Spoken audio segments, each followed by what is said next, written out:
Hello students, I'm back again as I promised you that I'll give you the time management tips in the physics exam. In my last video जो मैंने आपको 50 our में physics complete करने के लिए दी थी, उस video को आप ध्यान से देख चुके होंगे एंड आई होप आप उसको फॉलो भी कर रहे हैं एंड उसको ज़रूर फॉलो करना है in during your preparatory holidays. So I am now telling you how to manage your time in the exam. 3 घंटे में आपका पेपर कंफर्टेबली कंप्लीट हो जाए ताकि आपका पेपर छूटे भी नहीं, आपको रीडिंग टाइम भी मिल जाए and you don't panic. So for that I give you the tips. So the first thing, you will have 15 minutes reading time. उस रीडिंग टाइम में आपने अपने MCQ क्वेश्चंस के जो डायरेक्ट 50% क्वेश्चंस होंगे, ऑलमोस्ट 18 में से हमारे 8 to 10 क्वेश्चंस जो होते हैं वो डायरेक्ट होने चाहिए.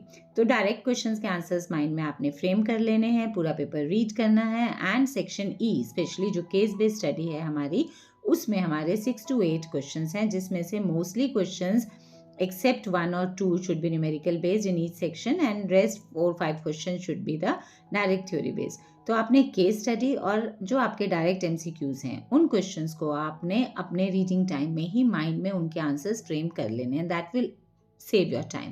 Fine. Now you have to start the paper but not from the section A. You have to start doing the paper from the section D. Yes, you heard it right. It is the section D from which you have to start the paper because it contains 5 marker questions. 3 questions of 5 marks are there. और बच्चे उन questions को हमें बहुत अच्छे से attempt करना होता है बिकॉज उसमें प्रेजेंटेशन भी मैटर करेगी and they are generally theoretical based. अगर वो अच्छे से अटेम्प्ट नहीं होंगे तो एग्जामिनर के पास क्वेश्चन के मार्क्स डिडक्ट करने का स्कोप है. 5 में से 1, 2, 3 कुछ भी मार्क्स वो डिडक्ट कर सकता है अगर आपका क्वेश्चन ठीक अटेम्प्ट नहीं होगा तो.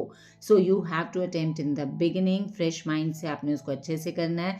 बट उन 3 मार्कर क्वेश्चंस को, उन 3 क्वेश्चंस को जो कि 5 मार्क्स के हैं, आपको 35 to 40 मिनट्स मैक्सिमम देने हैं.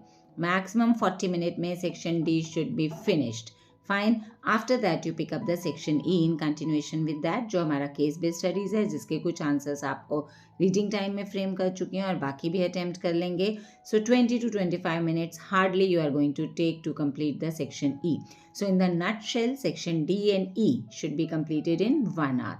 So 1 hour, after 1 hour, your section D and E should be done. You should be through with it. Then pick up the section C. Section C has 3 marker questions. 5 questions of 3 marks each. So बच्चे वहाँ पे भी हमारी कुछ derivations होती हैं और कुछ न्यूमेरिकल होंगे तो डेरिवेशन में आपकी प्रेजेंटेशन मैटर करती है. So you have to do it clearly and उन 5 क्वेश्चंस को करने में भी आपको 25 to 30 मिनट्स मैक्सिमम लगने चाहिए.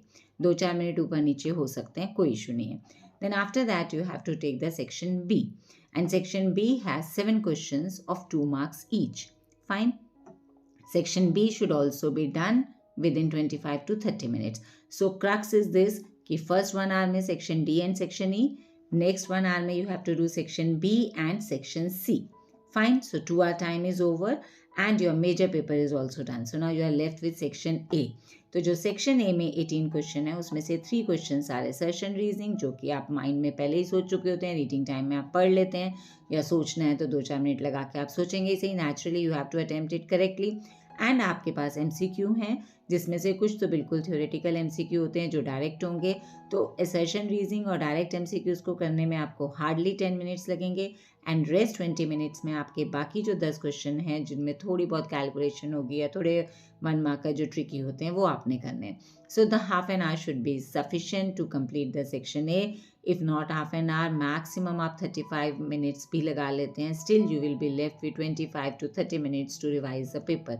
सो 2.5 आवर में आपका पूरा पेपर कंप्लीट हो जाएगा एंड उसका जो लास्ट हाफ एन आवर है जो आपका पेपर का, उसमें आप कंप्लीट रिवीजन कर सकते हैं. थरली सब रिवाइज कीजिए और न्यूमेरिकल जो बीच बीच में आपके आ रहे हैं, किसी न्यूमेरिकल में आपको कैलकुलेशन लग रही है कि लंबी है, इट्स टेकिंग टाइम, तो आपको हमेशा उस न्यूमेरिकल के बाद थोड़ा सा स्पेस छोड़ना है और नेक्स्ट क्वेश्चन करने से पहले and in the end you can complete that calculation.